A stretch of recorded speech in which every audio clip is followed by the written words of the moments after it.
Sean Payton wants Bo Nix to keep firing. Those are his words. And hey, I like the confidence. I like the moxie. And I like the belief in his young quarterback. You got to have that. And confidence and resilience were kind of the themes from the Broncos on Thursday, not only at the podium, but from what I gathered in the locker room on Thursday afternoon. So let's dive in and talk about all that on this edition of Denver Football After Dark, shall we?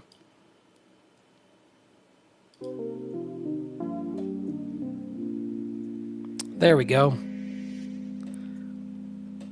I like that picture from training camp from before practice, Sean Payton and Bo Nix. Sean explaining something to Bo, as he is wont to do. Understandably so. But certainly the public message that Sean Payton was sending on Thursday was kind of the keep swinging message. Or as, if you're going to go kind of old school movie, what Viper would say about Maverick, keep sending him up. Keep swinging, keep going deep. Maybe a good opportunity to do that this week against a Cincinnati defense that just got rocked by the Minnesota Vikings.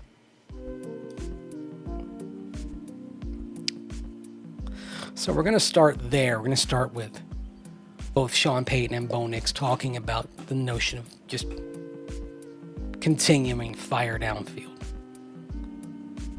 And, you know, what at least what Sean Payton thinks is a miss, or not even a miss with Bo Nix so far through 3 games. He didn't seem too concerned.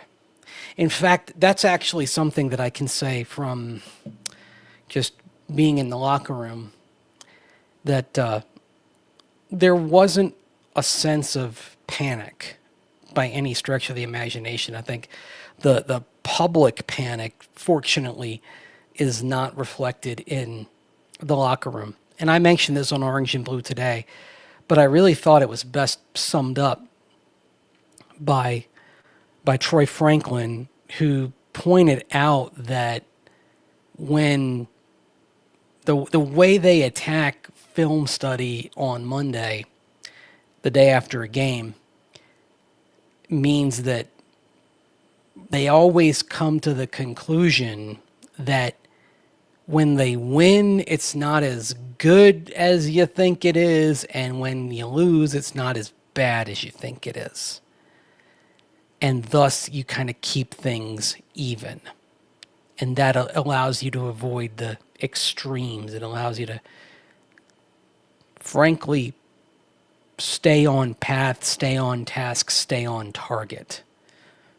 And I think it's one of the reasons why we've seen this team in both of Sean Payton's previous years as head coach overcome slow starts. I mean, they were 1-5 in 2023, and for all the kind of chaos and misadventures and poor fit that Russell Wilson was with Sean Payton, that was a team that did go on a 5-game winning streak at midseason and did climb back into the race when I think nobody thought they would at 1-5. And there was a moment there at the end of that Green Bay game that year when Jordan Love was driving the Packers downfield, and they get to midfield, and you're thinking this team is 1-6 and probably done for. And then, of course, there's a holding call. The Packers drive stalls. PJ Locke intercepts it. And next thing you know, it's a 5-game winning streak that the Broncos go on, and they climb back into the race. Sometimes it can be that simple. And then, of course, last year they start 0-2. And then bada bing, bada boom, by the end of October, they're 5-3.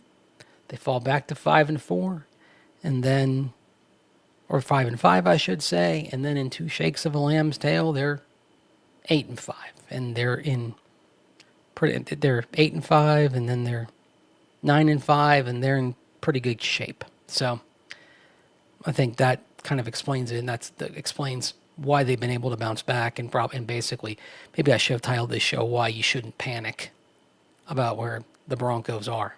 I mean, there are causes for concern, and I think you're probably going to have to recalibrate how this team achieves success if this defense can't be elite. And maybe that's part and parcel of why Bo Nix needs to keep firing, as Sean Payton says, because this team might have to win some shootout type of games. Here's Sean Payton talking about Bo Nix and the need to keep on firing. You keep firing. If it was something different, a lot of times maybe crossing routes to the left, if they're not mechanically opening up their hips, you can be behind receiver. There's certain things, but when it comes to the only thing I would say is like Sutton's is a little bit of a double move. It was a seam go, and so guys sometimes aren't at top speed like your mind sees them, but just keep firing. He's going to hit plenty of those. And certainly Bo Nix liked hearing that. Well, I love it. That's, the name of the game. You just keep making the next play, you keep throwing it. You don't want to be, afraid of failure. You don't want to be afraid of missing. You just go out there and shoot the shot, and, we'll hit them. Look at that. You get a plug for Jim Flute today at the end of it. That's because I did that for social media. And so you get the little plug there at the end for those who are on Twitter and Threads and Blue Sky and aren't necessarily aware of the show. Well, there you go. It's the plug for the show. So it speaks to my laziness that I don't necessarily want to create two different clips, one for this show and one that goes out on social media. I'm like, okay, one, done. I don't care if it's OBT branded. But anyhow, that's, that you do like that confidence. Now I saw when I posted that on social media, I saw some sarcastic comments like, well, maybe he should be afraid. Like maybe he should have that more in mind. Well, if he thinks that way, then he's not going to succeed. The quarterback cannot operate with a fear-based mentality. The quarterback cannot operate with a mentality based on lingering in a past mistake. If he does that, he's going to set himself up for failure. That's just plain as day. I mean, and this translates to other positions as well. Something Adam Troutman was telling me on Thursday was that when you commit a penalty, and of course that's something that's come up for Trout the last couple of weeks, has been infractions. You can't talk about the story of the Broncos this season without talking about ill-timed penalties and this team getting behind schedule and shooting itself in the foot because of penalties. And certainly Troutman has had more than his share. So something I asked him was like, hey, how long do these things linger with you? How long do they stick with you? And he said, well, you can't let them stick with you. You kind of know in the back of your mind, hey, you might get chewed out at some point, but you can't think about that. You can't, because you got to go on and play the next snap. And you can't let one failure become the next failure. And for Bo, you can't let 3 deep misses become more misses in the next game. You've got to move on. So, of course, that then leads to the question of, okay, is it something mechanical? I mean, because one thing that you see on the film is the footwork is still not where you want it to be. There's the happy feet, there's the extra step, there are the off balance throws where they don't need to be. Now again, you're going to have to throw off platform. Every quarterback has to do that, and every quarterback must have be able to succeed throwing off platform in order to flourish in today's NFL. But it's when you don't have to throw off platform that it's a concern, because if you can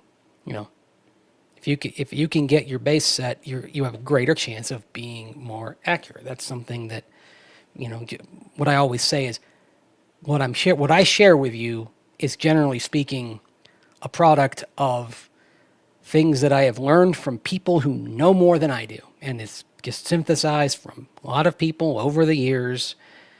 So some observation, but a lot of things that people have told me about kind of what to look for, what to watch for, what to observe, etc. And one of the things about that has been guided to me about quarterbacks is everything's from the feet. So it's feet up.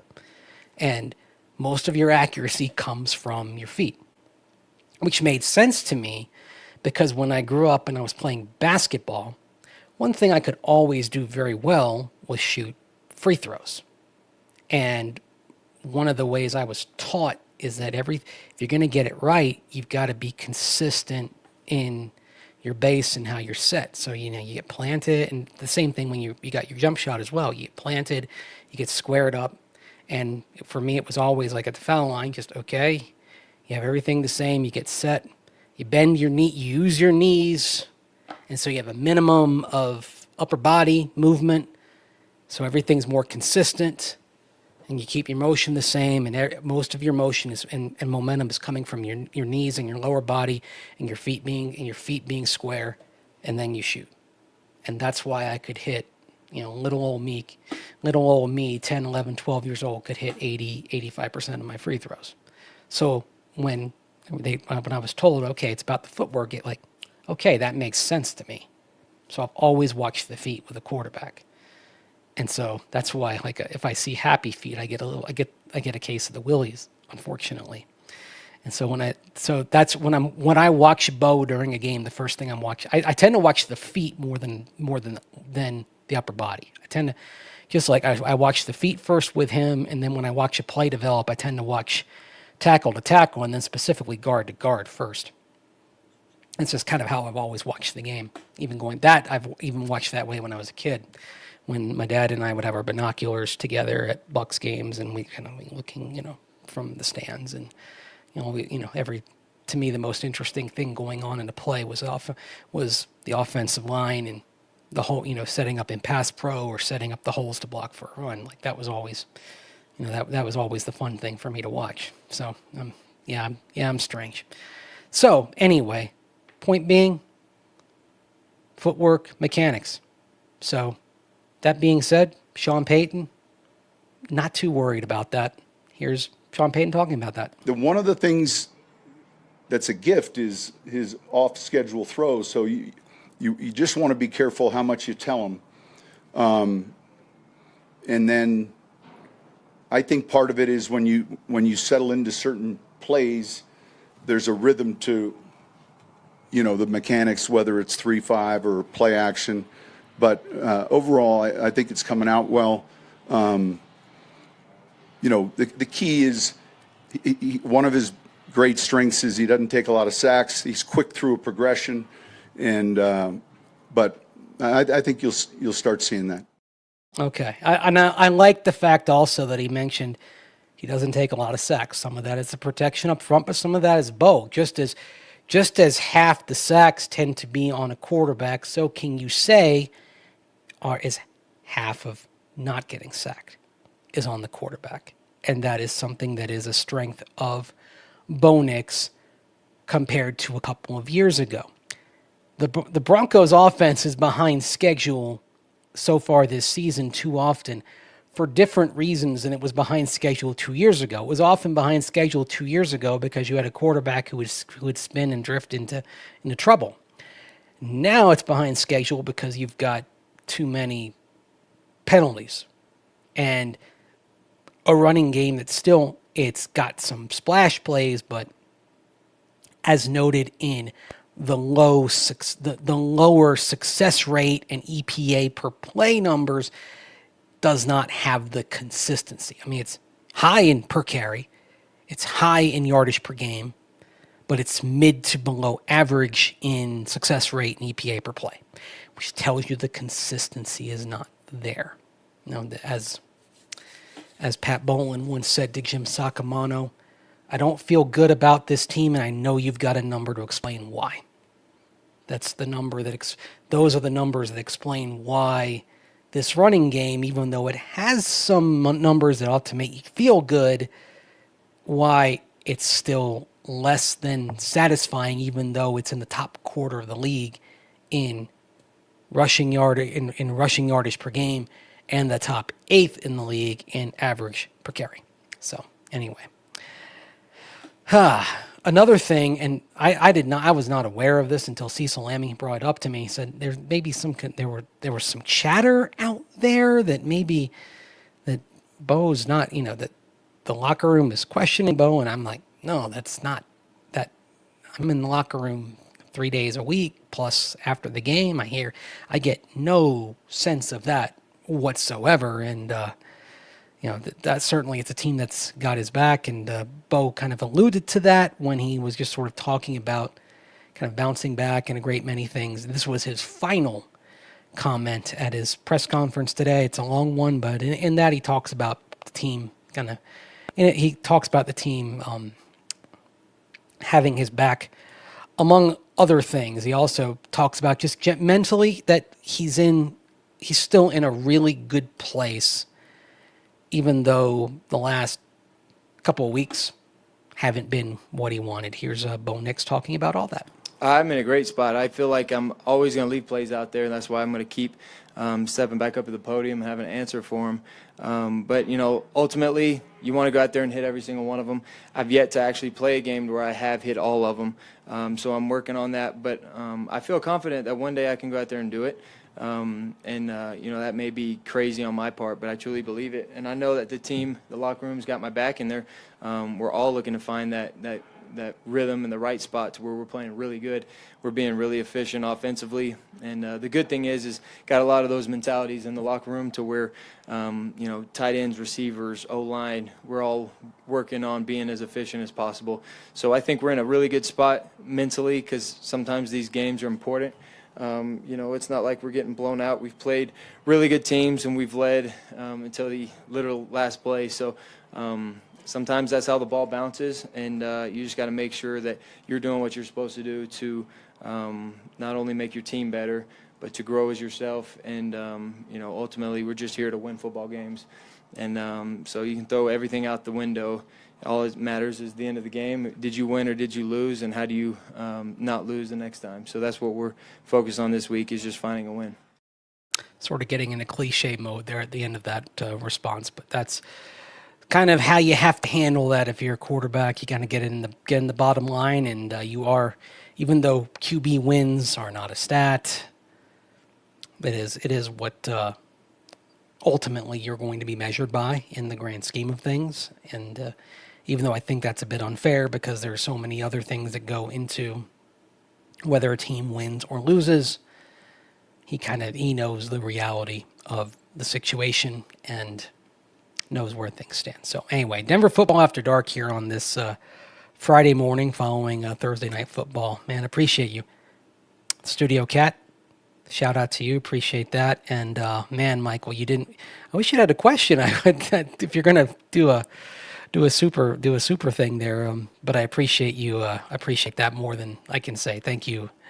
Thank you very much. And thanks to all of you, obviously, for watching, and thanks for indulging me for just a little break while the Broncos took a little break this week. And with the long week heading into Monday Night Football, they did have a bonus walkthrough type practice on Wednesday, but did not do anything publicly until Thursday. So that's why kind of put this in the barn until Thursday. And so now we're back with this show. We'll have another show on Friday night, and probably another show on Saturday night after, because Saturday is a football Friday. So we'll have shows here the next 3 days here on Denver Football After Dark. So plenty of chatter to come here. So anyway, I like that sentiment, Bo. Just be yourself. Like, yeah.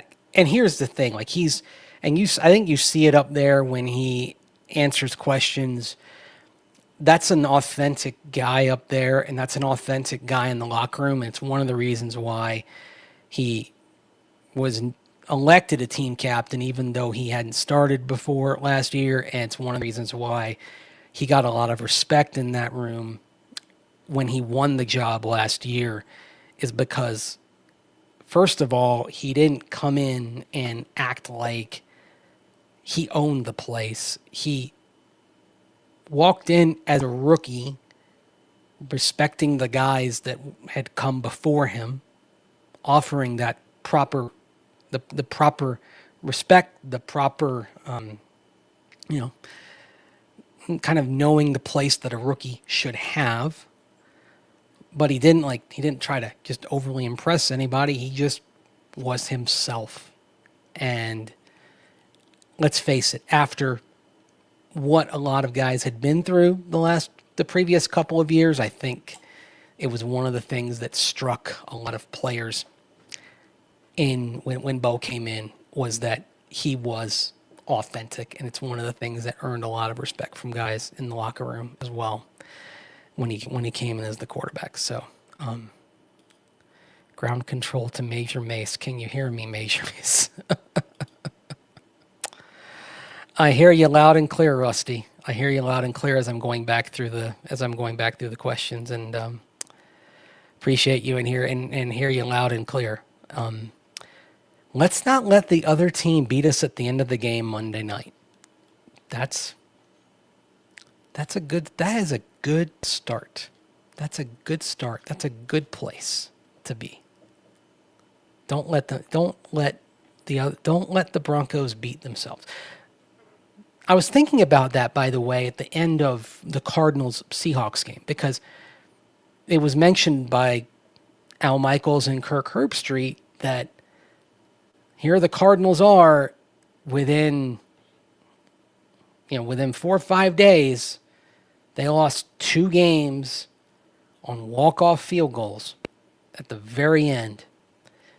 And I thought, hey, it's not quite the same time frame, but that's the Broncos too. 2 straight walk-off field goals.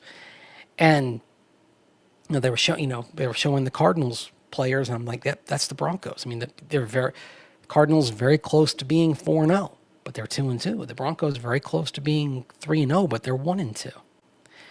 Now, what's interesting is that the Broncos could be 3-0, and yet the same issues would be there, right? They could be 3-0, yet I feel like we would still have the same conversations of concern about their defense.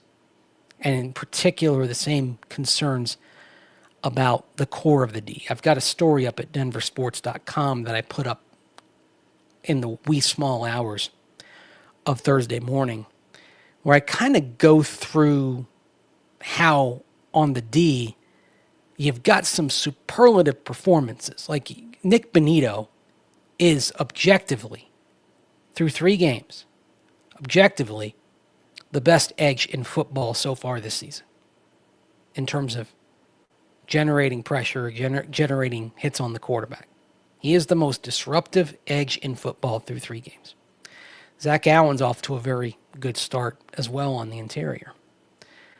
You've got 4 edges that are all in the top quarter of the league among edges in pressure rate. So they're all doing well. And yet, despite this team being truly elite in generating pressure on the opposing quarterback, which normally if you've got that going, you're golden. Despite that, this defense is leaking yards and leaking points. That you just had a game where you give up 29 first downs. You've only given up more first downs than that 10 times in your history. The week before that, you didn't even force a punt. That's only happened 5 times in team history. And oh, by the way, those 5 times include, if we're counting playoffs, twice in the last 6 games. I mean, that's a concern when you've only done something on the negative side 5 times in team history, and 2 of them are in the last 6 games. Like, holy smokes, that's a problem. So that's like, they could be 3-0, and I think it would still be fair to talk about those things. One thing that 1-2 does is it sort of forces you to face them a bit. And it does put urgency. Adam Troutman did not want to use the phrase must win, but he came close to saying that. He kind of almost said it and then backed off, but you could tell he was thinking it. And one thing I've learned about him is that when he says something like that, it tends to reflect the mood of the locker room as a whole. That it's typically something that's coming down from the coach's messaging and something that you're going to hear a lot from players. So that's one thing that came up a lot. Another thing that came up was kind of details, focusing on details, the little things, and on the defensive side in particular, this came up. On the offensive side, talking about penalties, on the defense, and which is part of the details. On the defensive side, focusing on all the little things that each guy can do. I mean, Nick Bonito, I mentioned him and how great a season he's off to so far this year. And yet the thing, when he was talking today, he is still kicking himself about the offside penalty on special teams. And that penalty didn't really cost the Broncos anything, but he's still turning that over in his head. And I think that's another positive thing, that you have all these guys that are focusing on themselves and what they're doing wrong, even if they could sit back and say, man, I'm doing my part. I'm playing great. Like Nick Bonito's playing great so far this year. And yet he's got it in his mind that okay, there's still this that I'm rankled by, and this is my fault. I could have done this better. It's one of the reasons why I'm confident this team's going to get out of it. It's a reason why I'm not moving off my 11-6 pick. I think this team's going to get out of this jam. Now, based on what I've seen so far this season, and based on what I've seen from the inside linebacker position, I think the success equation may end up being different than perhaps we expected. And the success equation may well involve this defense not being the elite unit that perhaps people hoped it would be, that perhaps even that unit believed it would be. I think that if you can't get inside linebacker right, and the jury will be out on Dre Greenlaw for at least another few weeks while he comes back, while he rehabs to come back. He won't be back until at least week 7. So while you wait on that, right now you've got Justin Sternad and Alex Singleton, who, if you go by the data, you go by in terms of what they are combined in coverage. I mean, you go through next gen stats, and the Broncos are one of only 2 teams in the NFL that have a pair of linebackers who, when targeted in coverage, are allowing 110 plus passer ratings at their expense. One of only 2 teams with 2 linebackers at that threshold. That's a problem. I mean, that, again, a number that explains and illuminates what you're seeing, that quantifies it. It's not just a feeling I kind of feel like they're struggling. No, they are struggling, and that's something that quantifies it. So, and what do you do? You have to hope that they get better, hope that they figure it out, because right now the options beyond them are inexperienced. It's Lavelle Bailey, it's Karene Reed, or Garrett Wallow. They've got another elevation they can use on him. The options aren't ideal. They aren't ideal of what they have. So anyway, I see comments about the blue. Yep, blue helmet. It looks like blue helmets because they did have blue helmets in practice on Thursday. That's kind of what everyone thinks. Usually if you were going to play in the helmet, you'd be practicing in the helmet. So it would appear this is a blue helmet game, which would probably tell me it's going to be blue head to toe, the fighting blueberry look. So that's the way it appears it will be. We know blue jerseys. They have not officially announced pants yet.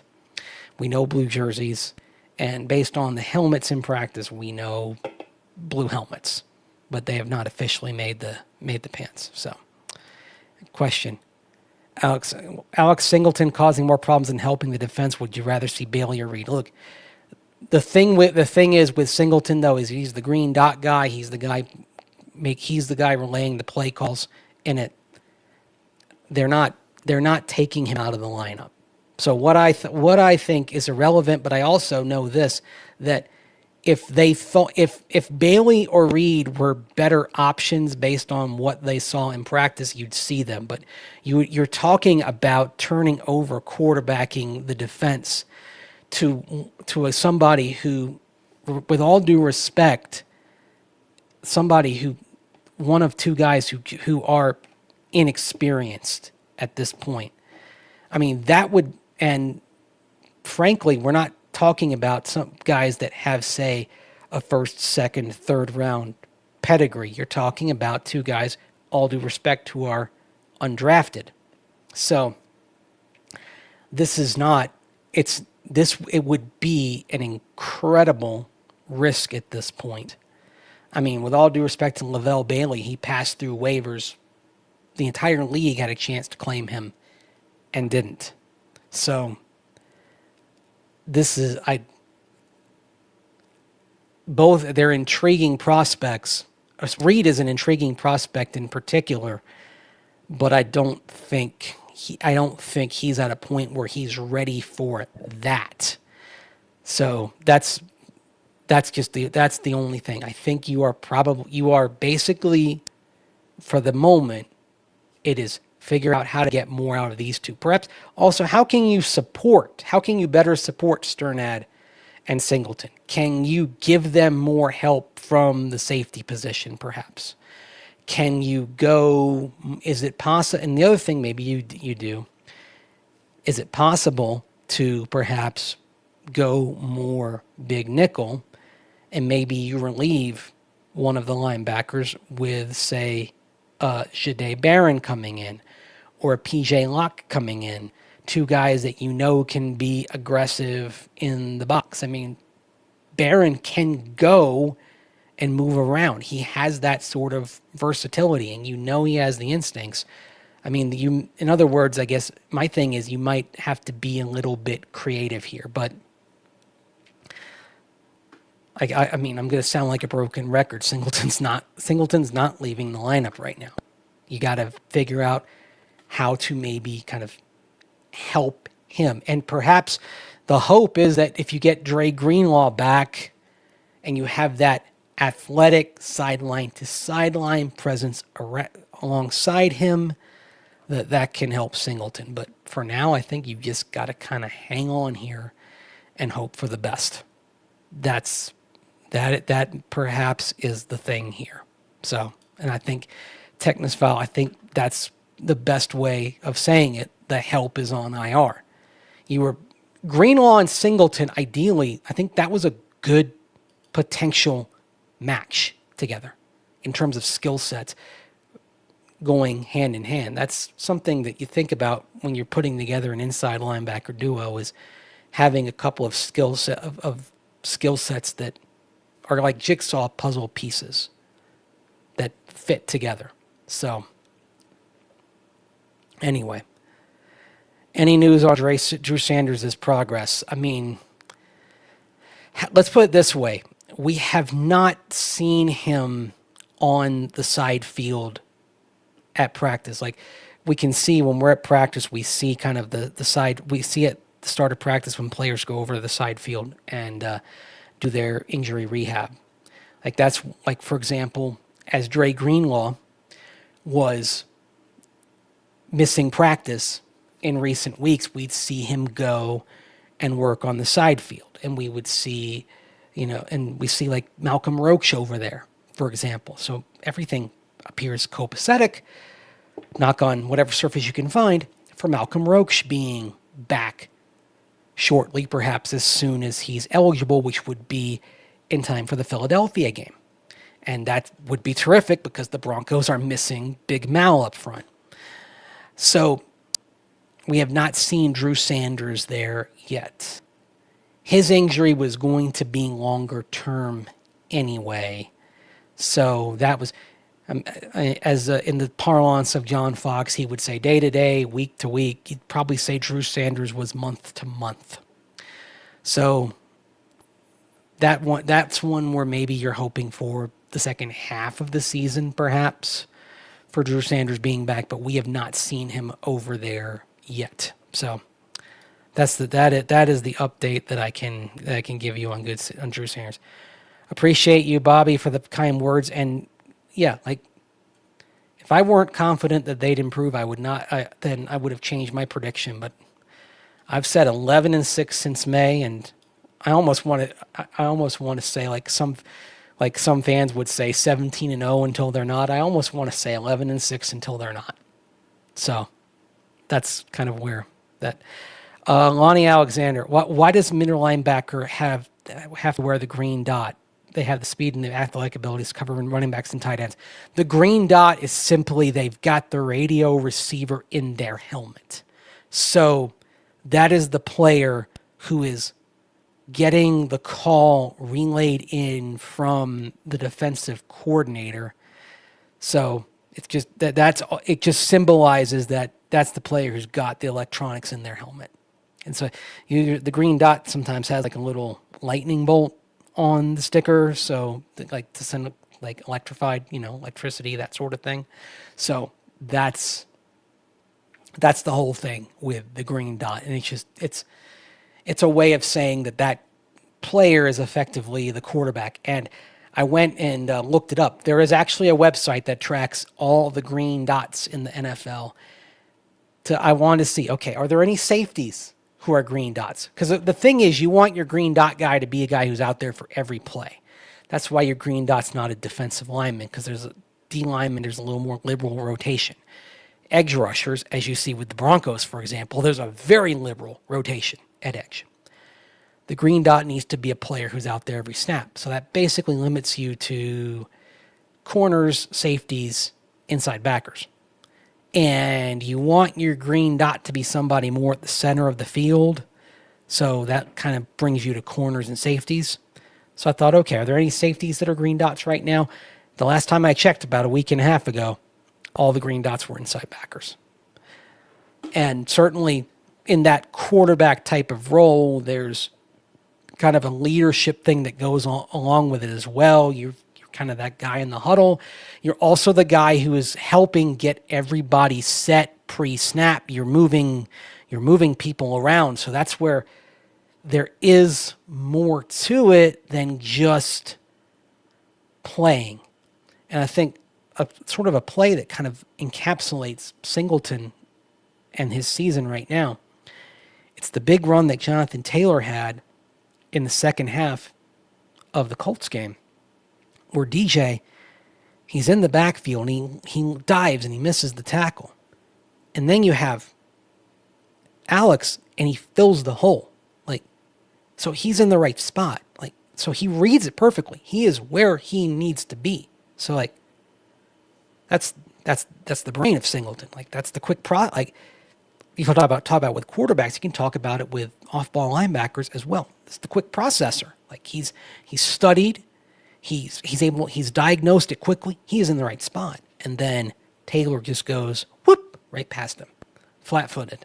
That's, the brain, the mind. I mean, he's one of the sharpest players in football.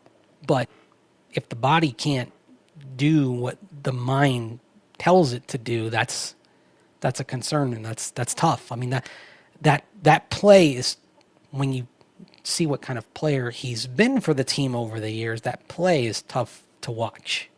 So, in my opinion. And Ronald makes another good point.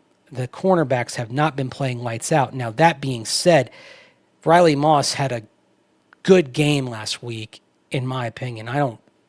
I think people were being hard on him because of the reflection of the previous week's game, which was a struggle. the metrics actually show that Riley Moss had a better game last week than Pat Surtain. Pat Surtain, by the way, is on pace for over 50% more throws in his direction this season than he had last season. And he's had 14 passes thrown in his direction in the last 2 weeks.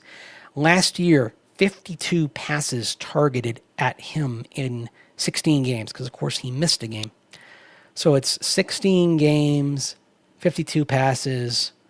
That's about 3.25 passes a game in his direction. The last 2 weeks, 7 passes a game. And I don't see why Jake Browning will not throw in his direction, especially because last year, Joe Burrow was not afraid to throw in Surtain's direction with him facing Jamar Chase. And Jamar Chase is that kind of player to where even against a great corner, he's going to make some plays. Now, you go back to 2021, that was the breakout game for Pat Surtain when he shut down Jamar Chase. But when they went against each other last year, there was a lot more parity in that game. And Chase did make some plays, not as many as T. Higgins did against Riley Moss, but Chase was involved enough. So there'll be some passes in PS2's direction again this game. But Jake Browning, there's a little bit of Ryan Fitzpatrick, there's a little bit of Gardner Minshew in his game. In other words, there are going to be opportunities for PS2 to make a play. Would not surprise me if there's a pick for PS2 in this game. So stay tuned for that, in my opinion. So anyway, Denver football after dark on this Thursday morning. So saw a Bengals podcast where the podcasters wanted to trade for Russell Wilson. Oh my. That would be interesting. Russell Wilson said he wasn't interested in being traded. He said, I'm here to support Jackson Dart. I'm in. I'm thinking like, okay, whatever. He's saying those things, but, we'll see. I think it would not surprise me if he is dealt before the deadline somewhere, just because there could be a QB needy team. I mean, you think of the Bengals, for example. I mean, the Bengals are going to fancy themselves a contending team. And if Browning has more games like he had in Minnesota, and the bloom is off the Browning rose because there's a book on him from the work he did in 2023, and teams have figured him out, they're not going to punt this season. Not with Chase and Higgins and Hendrickson. They're not going to throw the white flag up. And especially not with Ravens off to a 1-2 start, and the Ravens looking like their defense is pretty mid. Now, yeah, they've gone up against two very good teams in Detroit and Buffalo who've put up some points on them. But this Baltimore defense does not look like a vintage Ravens D. And that, I think, is going to make their games look a little different than sort of what you've come to expect over the years from Baltimore. And we saw some of that last year too, that you can pile up some points, and you can pile up some yards on Baltimore. And if they continue to lose these shootouts, the Bengals could skulk around 500 and still be in the mix, and then it would behoove them to trade for a quarterback like Russell Wilson. And the interesting thing with Russ is the deep ball might actually play with the receivers that they have. That just get some air under it and throw it deep might actually work with Jamar Chase to get something out of this season. So I actually sort of see what some of the Bengals podcasters and analysts and so forth are talking about, especially if there are more games like the one of the previous Sunday for Jake Browning. So, anyway,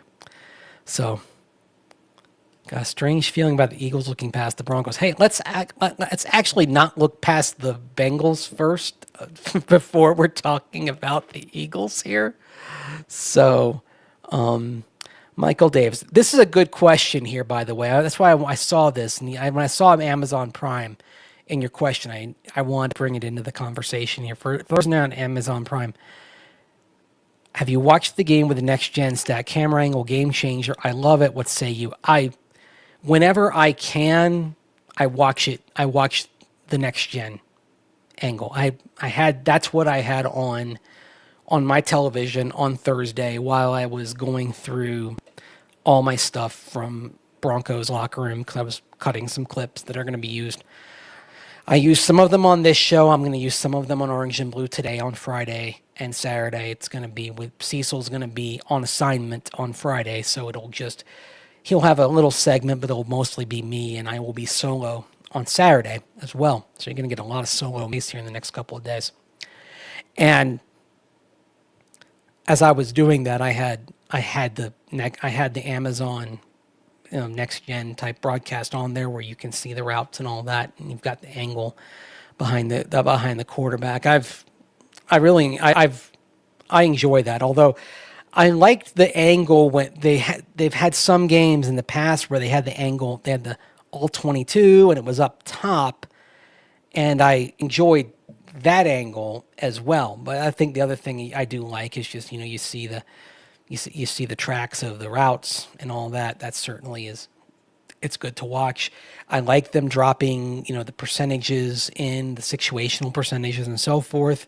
That's a nice bonus as well to throw in there, because that's actually very well suited to how I'm thinking during a game in terms of, okay, how does, what changes as you go from 2nd and 10 to 3rd and 4? Like, you're going to 4th and 3. Like, what are the odds here in terms of going for it, punting?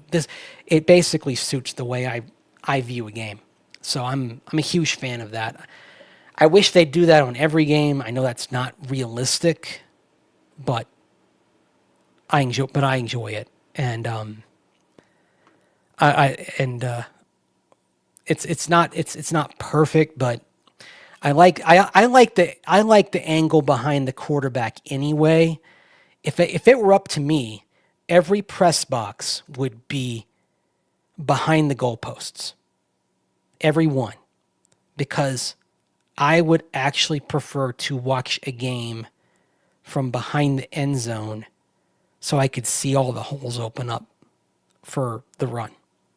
Like if you put every press box square, not in the corner, like square behind the end zone, and you said, okay, it's going to be square behind the end zone, halfway up, kind of where I don't know if you know at Empower Field at Mile High where the Champions Club is,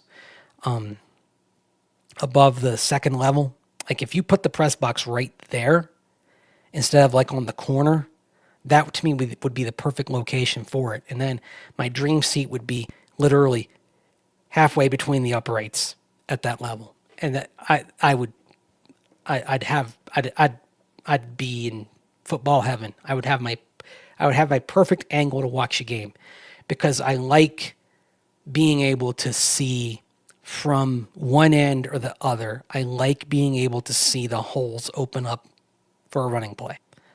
That's just what I have come to prefer over the years. And in fact, the closest thing to that in a press box, where I was sitting in Atlanta in 2020 in the COVID year, the way the press box was aligned, I happened to be in the part of it that was cornered to the end zone.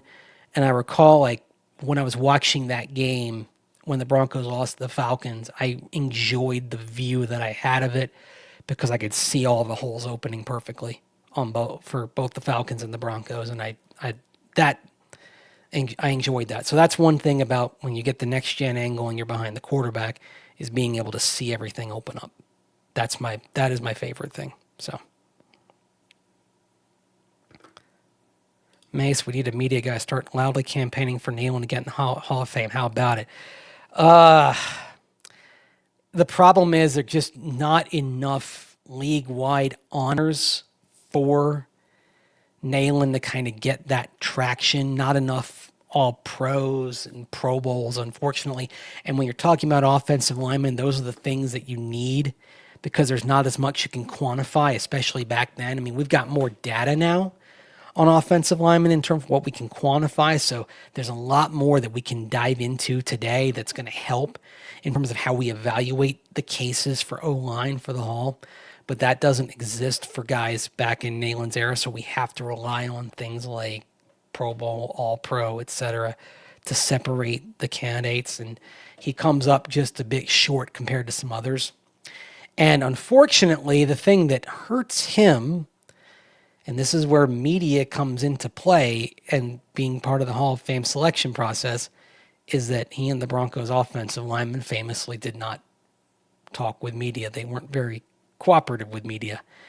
That's not going to help his case at all. So it is what it is. And it was part of the great irony that for part of Tom Nealon's post-playing career, he did sports talk radio. He was in media, which I was like, okay, interesting that you didn't want to talk when you were a player and now you want to be on this side of it when you're not playing. Okay. So anyway, that was just my personal thought. So anyway, appreciate you checking in, Brandon. Enjoy go playing the bass. Thanks for checking in.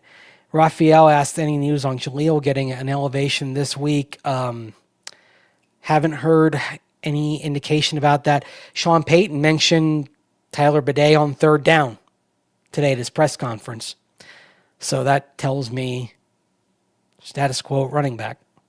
So I heard that in his press conference, and I thought, oh, well, I guess they're not changing the 3 running backs that they're going to have on the 53-player roster. So I don't expect to see Jaleel McLaughlin, or not 53 on the game day active roster, pardon me. So I don't expect to see Jaleel McLaughlin on the game day roster getting a uniform on Monday after hearing that. So that is something that I would say is a bit disappointing.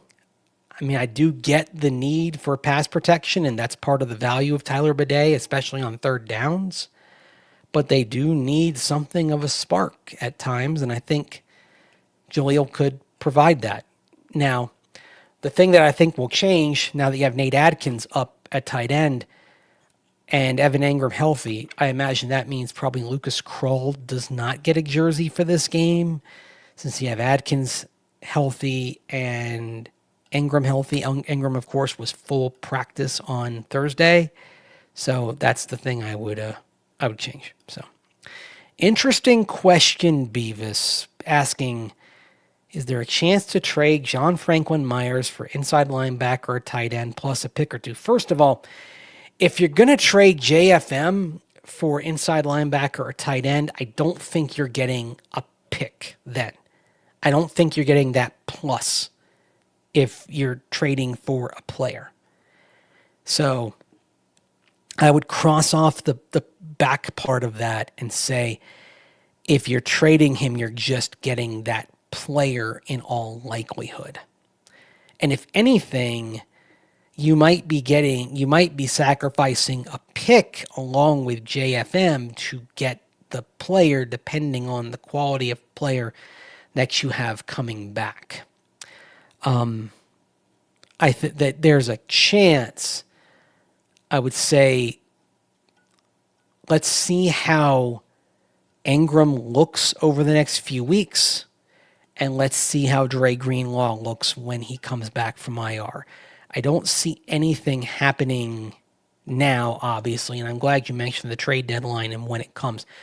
It's not something you have to do right away, and I don't think they will do anything right away. But if Engram's performance in the next few weeks looks a lot like it has in the first 2 games, then I think maybe you consider something to galvanize that position a bit. I'll say this, it is kind of tough when you look at the production that Cleveland is getting out of Harold Fanning Jr. and you think, boy, he would have looked nice in orange and blue. Would have been a nice fit. Enough of that. Sorry. Fannin would have been a good fit. Fannin was one of my guys leading up into the draft. I think those of you who watch OBT probably heard us talk a lot about Mr. Bowling Green State University tight end. Talked about the big game that he had against Penn State. I mean, think about that. They played Bowling Green, played Penn State. Penn State had Tyler Warren. And yet on that particular day, the tight end who probably had the best game that day was Harold Fanning Jr. and not Tyler Warren. That was an interesting thing to consider. So it was, and Tyler Warren didn't have a bad game. He had a great game. Harold Fannin might have had a little better game. It was like, I think it was one of those moments, like sometimes you have, when you have a game like that, you have a matchup like that, and it's like, and you get sort of the compare and contrast. I think like for Bo Nix, for example, one of the things that to me maybe said, okay, this guy can be a first round pick was when he was on the same field with Drake May in the Holiday Bowl in his penultimate season at Oregon. And I think for Harold Fanning Jr. was being on the same field with Tyler Warren and at least being his equal in terms of the performance. Like, okay, this guy's got something here. And he's doing it against a very good power conference school. This is not, he's not getting fat off the MAC. This is, he's doing it against a really good defense. And we see Fannin off to a great start with the Cleveland Browns. I mean, the start isn't everything for a young player, but certainly it's promising for Harold Fanning Jr. And he would have looked good in orange and blue, but you can't get everything that you want out of the draft. So all I heard from critics was Fanning can't block. And he could have learned to block. That's the thing. And the other thing is like the thing is on a joker type of tight end, blocking isn't necessarily the most important aspect of it, and that's something even Sean Payton will admit. Like the blocking is a little bit of a bonus that you're not necessarily looking for that. And Fannin's one of the interesting things about Fannin is the versatility to line up in the backfield as well. Like there was a lot of flexibility alignment wise with him, which was one of the reasons that I looked at him and thought this guy really, really would fit what the Broncos want to do really well. And his youth as well. Like I thought you might have to play the long game with him. One of the things that's really been a surprise is how well he's playing right away. Because I thought it might be like the first year might be a little bit of a training wheels year, and then he really gets going. The fact that he has been so ready to go out of the blocks has been a little bit of a pleasant surprise. But no, he can play. Like, I guess I was. So now that they don't need Njoku, they have Fannin, perhaps. But the thing I always like to say is if you have two tight ends like that, you become impossible to defend because nobody has the personnel to defend two of those guys. So if I had two of them, I'd be playing them both and saying, all right, y'all figure out how to stop these two. Because I know that you don't have the personnel, and saying any opposing defense, you don't have the personnel to match up with both of these guys. That's what I'd be doing if I were a play caller. Be like, okay, I got Njoku, I got Fannin. You figure out how to stop both these guys. Because I bet you can't. Because I bet you don't have the personnel to do it. Because nobody does. It's hard enough to stop one guy with a unique skill set. It is a concern. I mean, look, I expect you'll see plenty of Mike Gesicki on Monday night. By the way, speaking of tight ends, old friend Noah Fant, of course, is with the Cincinnati Bengals. but he was DNP on Thursday as he is in the concussion protocol. So that may prevent the return game for Noah Fant coming back to Denver. So just keep an eye on that. It would be cool to see him back on the field Monday night. So anyway, Ingram has been only a decoy. Yep. Gadsden looked pretty good for the Chargers. Yeah, another guy we talked about leading up to the draft. We talked about all those guys, though. We talked about Ferguson. We talked about Elm. We talked about Luke Lachey. We went through the whole gamut of those players. By the way, you see the light changing. It's because I forgot to turn off the television. So it's my Apple TV screensaver, which right now appears to be some kind of Arctic or Antarctic sunset scene. That's why it's red right now. So anyway, the weird light tonight. Fant's catch radius is pretty awesome, man.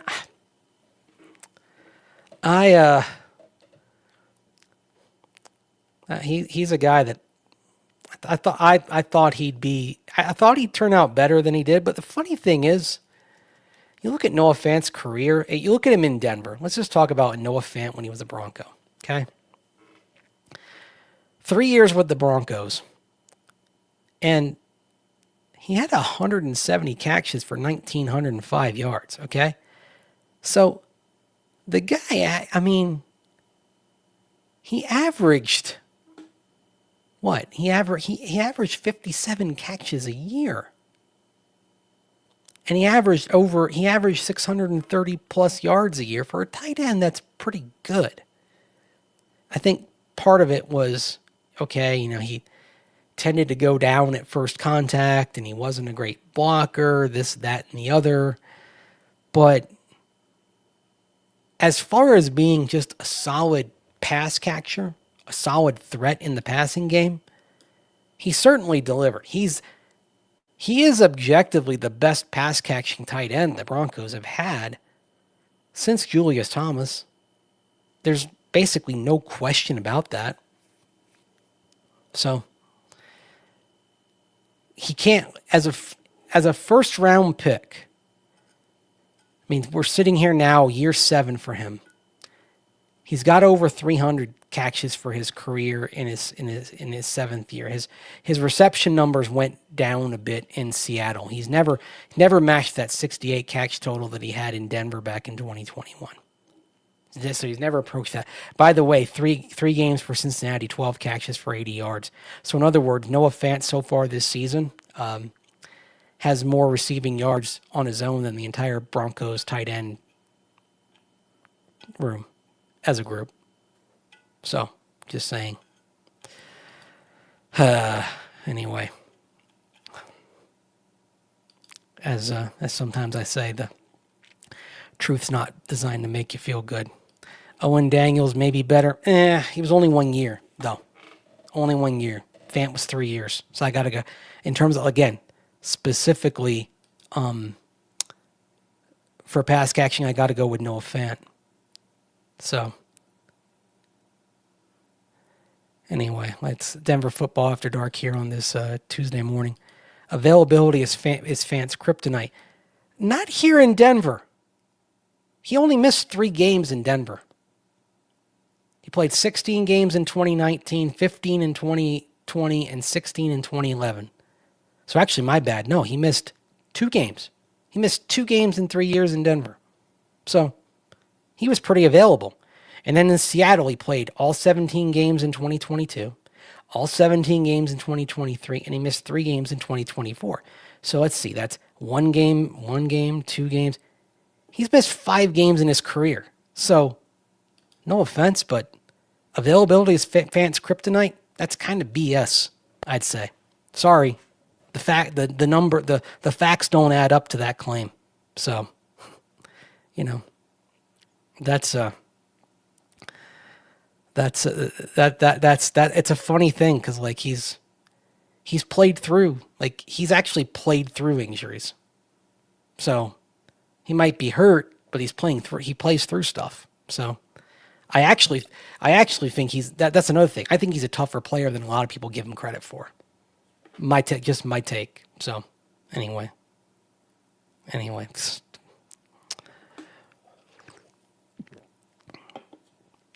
I have some unpopular views, some countercultural views. Now that's correct. Studio Cat. Jake Butt's kryptonite was availability. And Jake Butt is also the reason why you will never, ever, ever, ever, ever hear me criticize a player for bailing on a team for a bowl game. Because Jake Butt's career would have been completely different if he'd said, I'm not playing in the Orange Bowl. But he did. He felt he was doing the right thing. And his NFL career was not the same because of it, because he re-injured his ACL. He would have been a second round, at least a second round pick, maybe even a late first round pick. I mean, he cost himself a lot of money, and he probably cost himself the career that he should have had in the NFL because of that injury. Who's to say Jake Butt isn't still playing today? Because he had the skill set, he had the talent.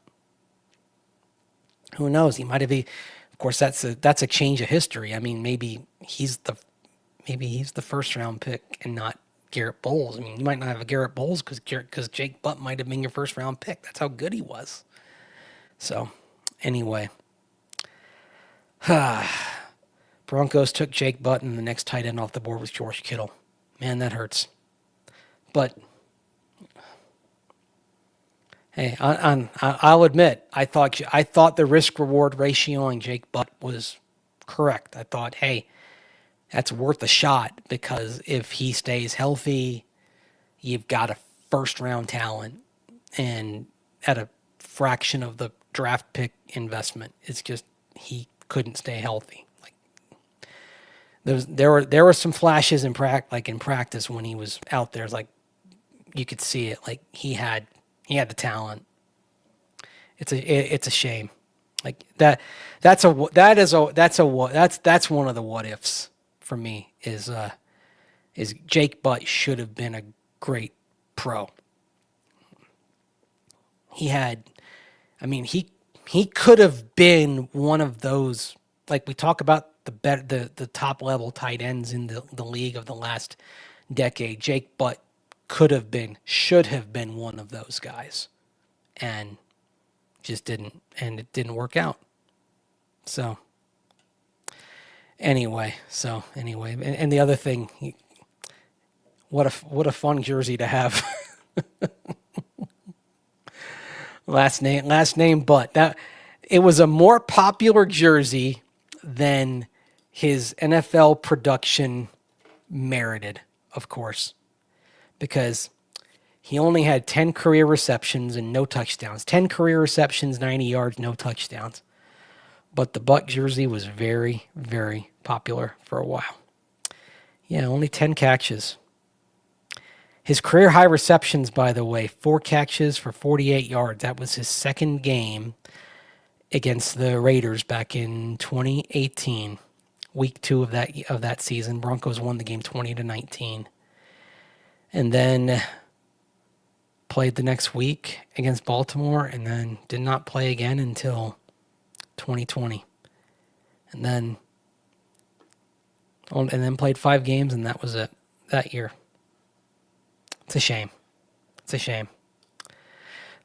What a star-crossed position. How does it work when a player's on other teams' practice squad? Are they free to sign or not? Do they scout other teams' practice squads for the next? Darren Waller. Okay, so here's how it works. If you're smart, you're always looking at other teams' practice squads. And if you have a vacancy, you can make an offer. You can go get a guy. Now, here's the thing. The player does not have to say yes. The player can say no. And the way that dance kind of goes is, say the Broncos can go to a player on another team's practice squad and say, hey, we're interested in signing you. And that player, if that player wants to just say yes and go, he can. But typically, like what it is, like that team will get a chance to keep that player by promoting him to the 53. So the team does get a shot to promote that player.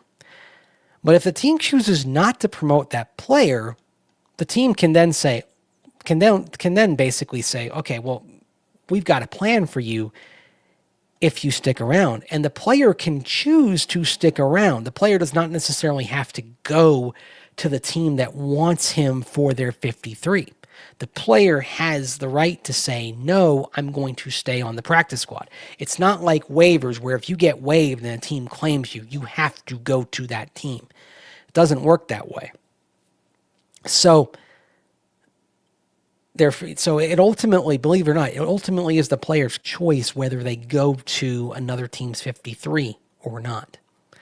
So that's something that kind of gets considered like, okay, a team can make an inquiry, but the original team that has a player on the practice squad would be like, okay, well, if you stay here, we're going to promote you in a couple of weeks. We're going to elevate you. We're going to take care of you. And we've got this kind of plan for your future here. And that player may consider it. But at the same time, the player may be like, well, there are these players ahead of me, and I've got a better shot if I go elsewhere. And again, ultimately, it's that player's choice. So anyway, it is something to consider as well. So Nate Albert, do you secretly root for the Bucks? I mean, I hope for the best for the Bucks, and deep down, I mean, there'll always be a part of me that is a Bucks fan because I grew up with it. But when you've covered the NFL for so long and you know how the sausage is made, you don't have that same viewpoint, and you don't have the same emotional connection. You don't get as involved emotionally in a sport as you once did. So like when I covered the Bucks Broncos game last year, it was, I did not, the only emotion for me was covering a game in a stadium and in a spot where I went to so many games as a fan. Like, that's the whole thing of like, oh, I grew up going to, I spent years like having season tickets for this team as a kid and all that. That's the emotion for me, not the emotion of like the team and how they do. Like that completely, that's just gone, basically.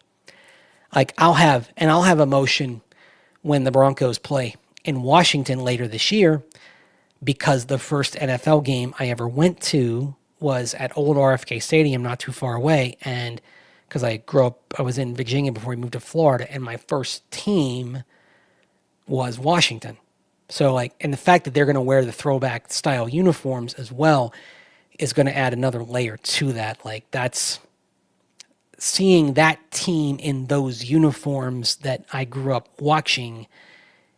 That's going to be, there's going to be a little emotional kick for that game for me, but it's the emotional kick of like the nostalgia and the memories.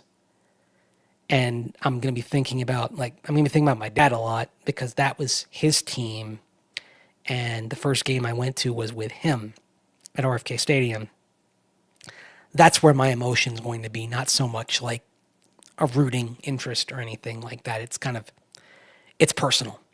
So anyway, appreciate you checking in, Lonnie, and appreciate you being here. And 31-15 is a good prediction, I think. I think I've got 31-17 on this game. Not a blowout, but convincing on this one. Broncos getting the dub. What year? Okay, the first NFL game I went to at RFK Stadium, 1986.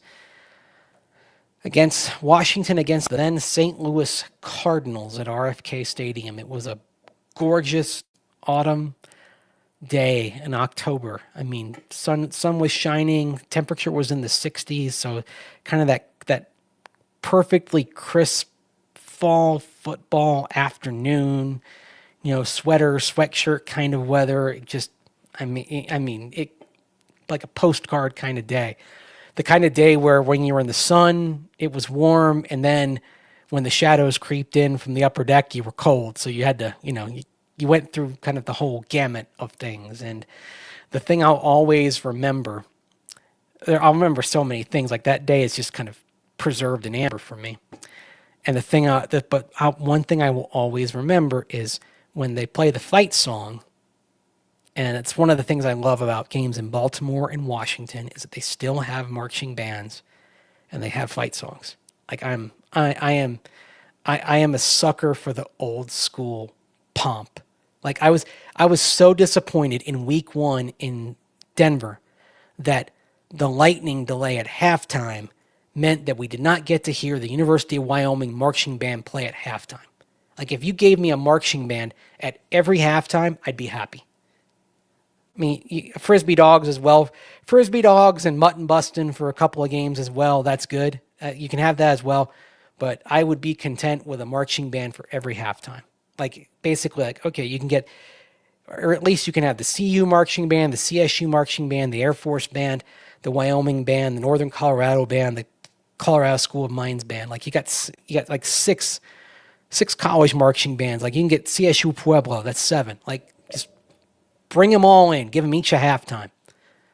I'd be happy as a clam. Like, that's all I need. But anyway, so the band, Washington, they still have the band to this day, and they play the fight song. And old RFK used to shake like that thing.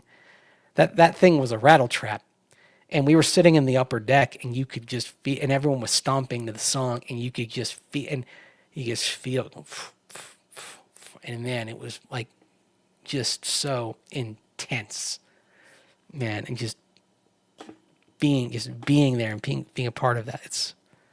So I did not play sax in the marching band. I just like bands. I just like the old school pomp, the marching bands, that kind of thing. So, and yes, Michael Davis, Jay Schrader was the Redskins quarterback that day. Like he was.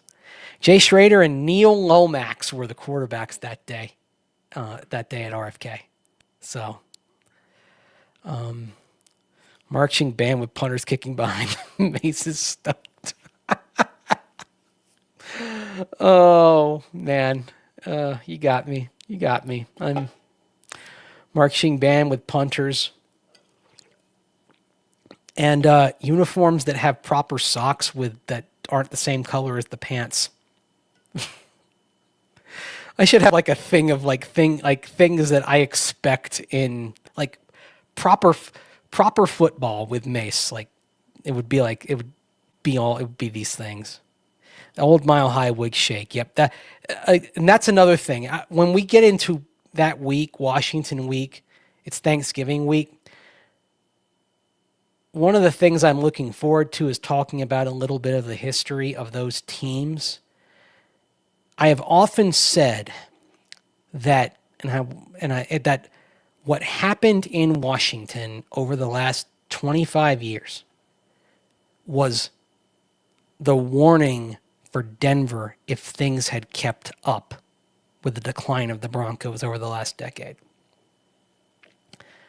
And also a warning if they'd gotten things wrong with this ownership transition.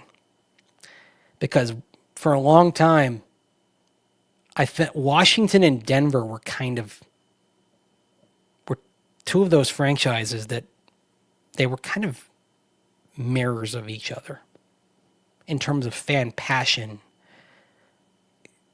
Monstrously long waiting lists for season tickets were passed down generation to generation. Like it was, to me, like I looked at like in terms of fan passion, in terms of how it was a region, and not just like in the city, but like it was the passion of a region, like a state and a region. Like Washington kind of owned not only DC, but the entire state of Virginia.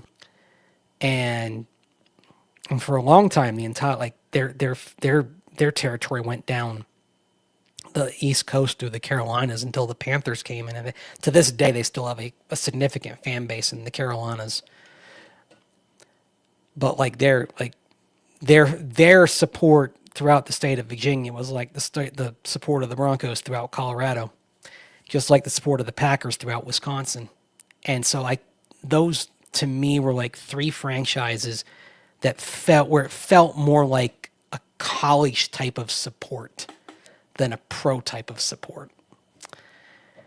And with Daniel Snyder, he he destroyed that. He, if not the worst owner in NFL history, he's among the bottom 2 or 3.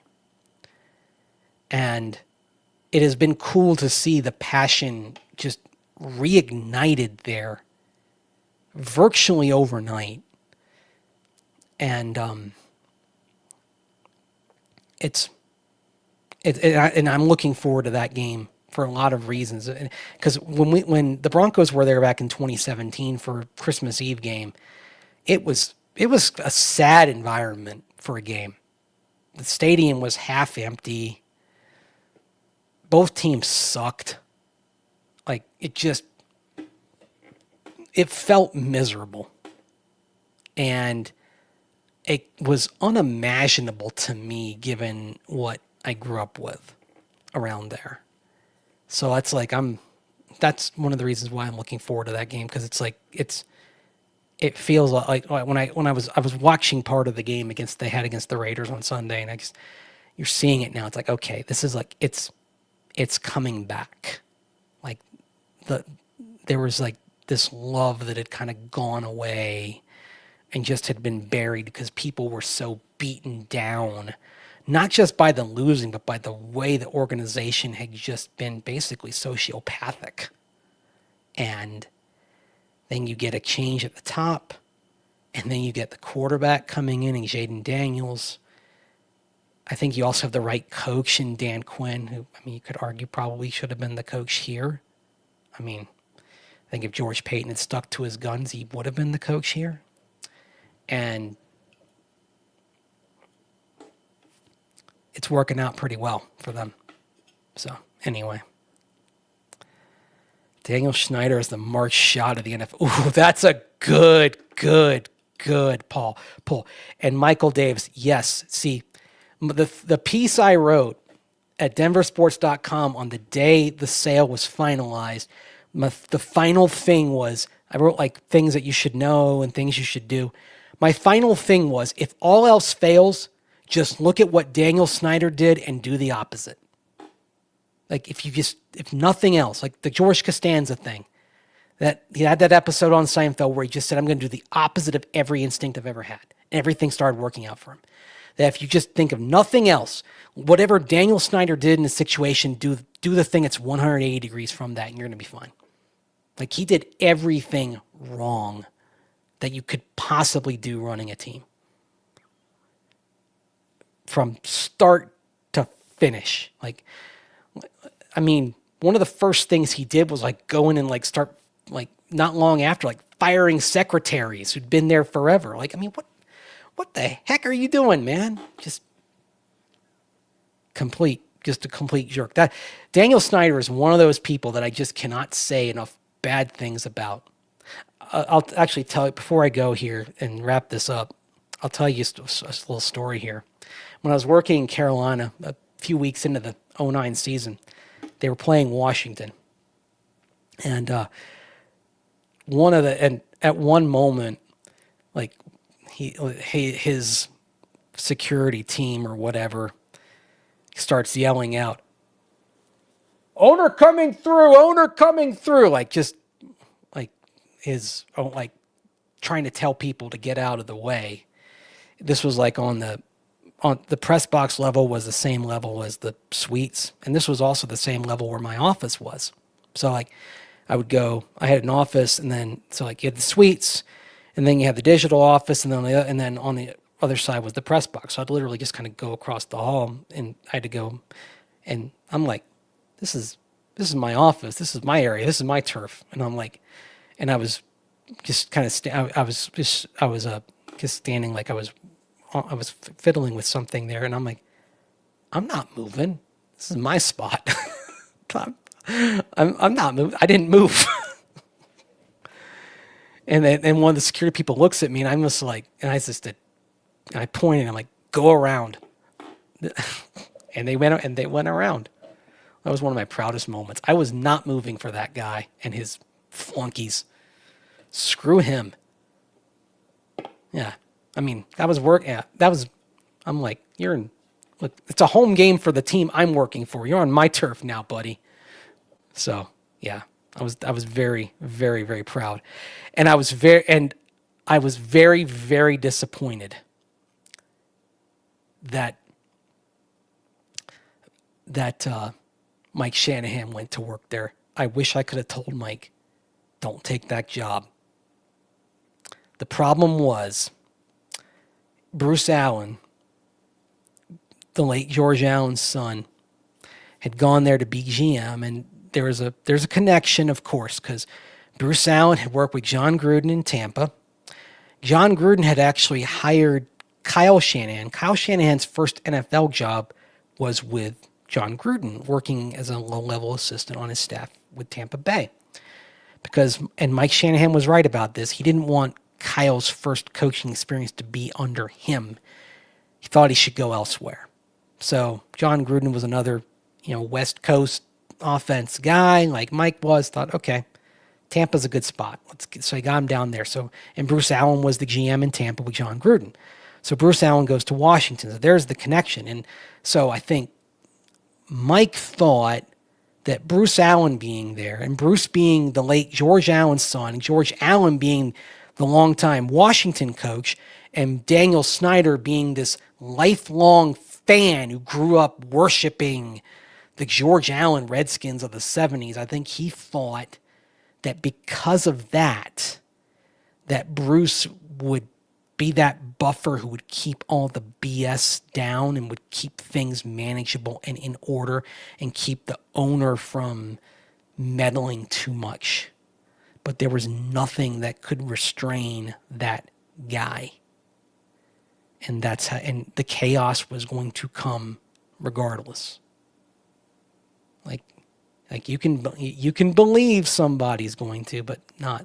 There was only one person who could restrain Daniel Snyder, and that was Joe Gibbs. And I don't know, there's a great story at ESPN.com that was published last season. I'd encourage you all to Google it and go read it, about how Dan Snyder was very nearly held up the sale of the team and stopped the sale of the team not long before it happened. And Joe Gibbs was the person who finally got him to go ahead with it and give the routing numbers to make sure that the sale happened and the purchase went through. That Daniel Snyder was threatening to not give all the numbers for the transfer and to cancel the sale at the last minute. And basically Joe Gibbs was the only person that Snyder would listen to that kind of forced him to give it up. So anyway, so y'all stay saucy out there, because I'll stay saucy. Like, comment, share, subscribe, and hit the notification bell, blah, blah, blah. Appreciate you watching, whether it's live or it's on delay, any time of day. It's Denver Football After Dark, but I know a lot of you watch during the daylight hours, so I appreciate you whenever you check in on this show. We'll have more to come Friday night into Saturday morning. We'll hear from the coordinators on Friday. We'll hear from Vance Joseph, Darren Rizzi, and Joe Lombardi, and hear what they have to say heading into this big game against the Cincinnati Bengals. So appreciate you joining me for talking about Bo Nix and Sean Payton and plenty of other things. As you know, this last half hour is always me kind of going off in any sort of direction. So appreciate you checking in, and I will talk to you again Friday night into Saturday morning. Take care. Thanks for watching. This has been Denver Football After Dark. Bye-bye.